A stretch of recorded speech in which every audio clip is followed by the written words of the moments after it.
Assalaamu calaykum waraxmatullah. Soo dhawaada saaxiibada qiimaha badan. Waa mar kaliya muuqaal cusub. Muuqeena maanta waxaan ku soo qaadan doonaa qiso aad u cajiib badan. Inta ayna muuqeena u guda galin, haddii aad ku cusub tahay kanaalkeena ku soo biir, subscribe-tana noo saar, muuqaalkan leegta la dhaafin si uu u gaadho asxaab fara badan. Wiilkan yar iyo hooyadii ayaa waxay ku noolaayeen kaliya, ma aysan haysan cid kale oo hela. Hooyadu way ka duwan tahay hooyooyin kale, maxaa yeelay waxay ku shaqaysaa taksi, halkaas ayay ka soo saartaa bariiskooga. Maalin walba iskuulka ayay tagtaa si ay u soo qaado wiilkeeda. Maalmaha ka mid ah ayaa waxay aragtay diyaarad cirka maraysa, isla markaasna waxay dhahday, maalmaha ka mid ah ma ku duuli doonaa aniyo wiilkayga diyaaraddaas, ma ku damaashaadi doonaa hawada sare. Waxaa la gaadhay waqtigii rawaxaadda.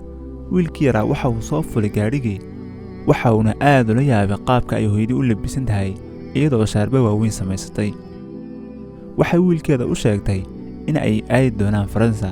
Wiilkii yaraa aad ayuu u farxay. Waxa ayna daaqadda gaadhiga ku sawirtay muuqaallo ka turjumaya Faransa. Wiilkeena waxuu moodayay inuuba joogo Faransa. Maalinkii taa xigtay waxay sawirtay dalka Jabaan iyadoo wiilkeeda ka soo qaaday tagsiga. Waxa ayna siisay waqtigaas waxyaabo uu ku cayaaro. Daaqaddana waxay ku sawirtay sawirro ka turjumaya dalka Jabaan. Hooyadan qiimaha badan mar walba waxay ka fikiraysay farxadda wiilkeeda iyadoo u sameynaysay waxyaabo aad u yaab badan. Hooyadani waxay ahayd mid har iyo habeenba hiiliyo la garab taagan iyadoo u hakarbaxaysa siduu wiilkeegu hami sare u gaadhi lahaa.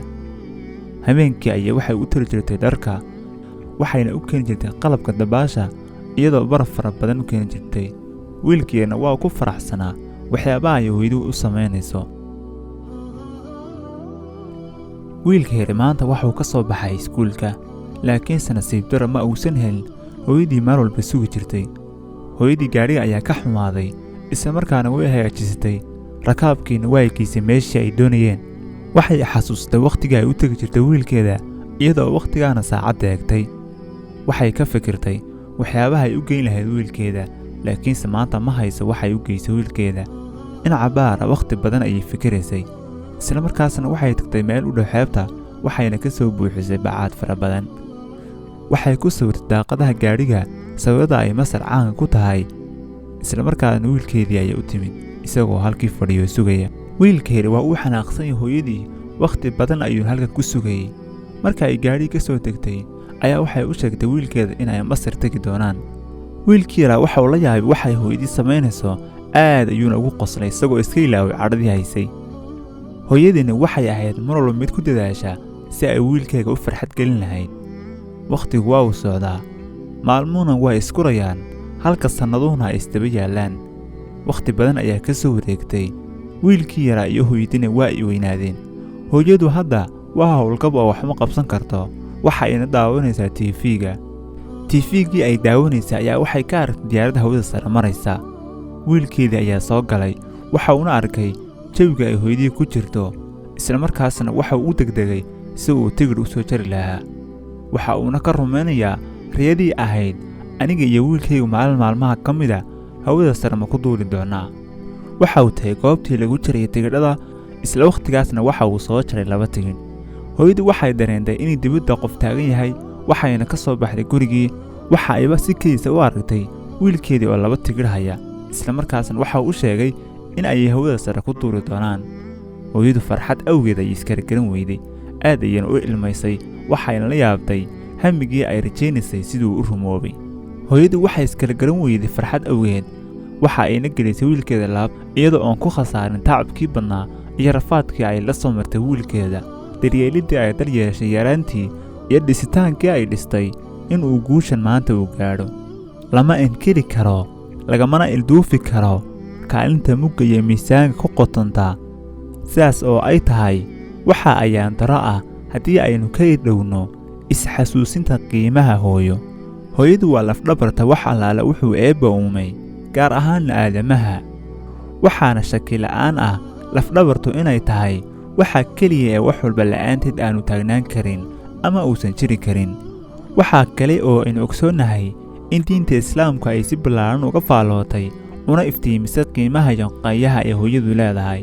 sidoo kale nebigu sallallahu calayhi wasallam waxa uu isna si waadixa dhankiisa uga warbixiyey mugga iyo miisaanka hooyada, sidoo kale mansabka iyo martabadda ay hooyadu ku leedahay nolosha ummiyaha. waxa aynaan malaysan karin in hooyadu ay tahay qofka ugu samirka badan, ugu dulqaadka badan, ugu xushmaynta badan marka la eego ilmaheeda wiil iyo gabadh kuu ahaadaba. haddaba waxaynu odhan karnaa hooyooyinka Soomaaliyeed meel kasta ay ku nool yihiin waa hooyooyinkii naga mudan mahad gaara. sababtuna waxay tahay 25 sane u dambeeyey ummadda Soomaaliyeed meel ay jaan iyo cirib dhigaan lama arkeen, waxayna ku biiri lahaayeen ummadaha caalamka sida tooska uga dabarkaay.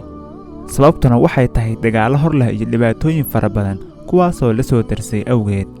waxaynu odhan karnaa jiritaanka ummadda Soomaaliyeed waxaa kaalinta koowaad ka ciyaartay mar walba waa hooyinka Soomaaliyeed, iyagoo u adkaystay una samray una babacdhigay silaca iyo xiriirka dagaalada iyo qaxa nolosha adag ee dhibaatada leh. waxaynu ogsoonahay qiimaha iyo qayaha hooyada inuu Ilaahay quraankiisa kariimka inoogu sheegay, sidoo kale nebigu sallallahu calayhi wasallam uu nagu iftiimiyey axaadiis aad u tiro badan. haddaba aynu isku dayno in aynu soo qaadano xadiiska saxiixa ah kaasoo ka hadlayo xaqa waalidka.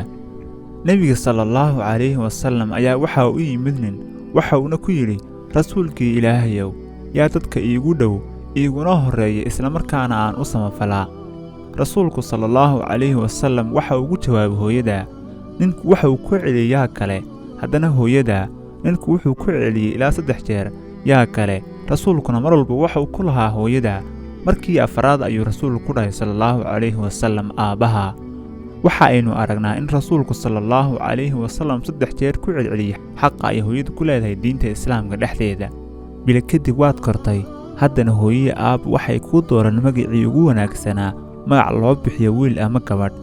sidaas la mid habeen kaliya adiga oo soo jeeda hooyo ma aysan seexan ilaa ay adiga ku seexiso.